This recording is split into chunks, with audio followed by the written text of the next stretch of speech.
nagagawa sa inisyal nga investigasyon sa Police Regional Office 3 nga nagalangoy ang duha ka student athletes sa Ateneo de Manila University sa Dipakulaw, Aurora apang wala nila nasarangana ang mabaskog nga balod nga nagdala sa ila sa mas madalom nga porsyon sang dagat. Kabahin ini sang statement kag release sang pulis matapos king kumpirma sang Ateneo ang kamatayon ng Divine Adeli kag Rene Clerta Baterbonia kadungan sang ilang team building activity. Ginatag sini nga padayunon pa nila ang tulid nga investigasyon sa insidente. Ginpangabay sa publiko nga likawan ang mga espekulasyon kag tugutan ang otoridad nga kumpletuhon ang ila pagpangusisa.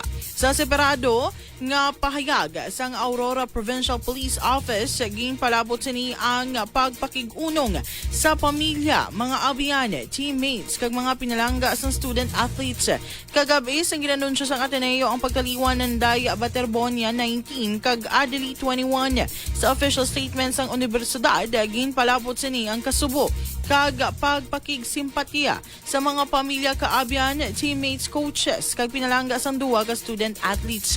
Ginhingyo man sang Ateneo community ang pagpangamuyo kag suporta kasunod sang insidente. Si Baterbonia nga tumandok sa Agusan del Sur ang kilala sa pagdala sang pangalan sa Davao Region sa palarong pambansa. Sa Ilocos Norte sa 2025, nagdaog sila sang gold medal sa basketball kag nasambit nga 6'4" former Ateneo de Davao star ang ginkilala nga MVP. Sinila nga 2026 nanguna siya liwat sa Davao Region sa gold medal match. Apang nagkabo sila nga madepensahan ng titulo matapos ginlutos ang Calabarzon. Huwebes nagabot sa Rene sa Manila para nga magsaylo na sa Ateneo campus sa Katipunan, Quezon City. Ginalauman man kuntani nga mag-debut siya para sa Blue Eagles sa season 89 sa UAAP subong nga tuig.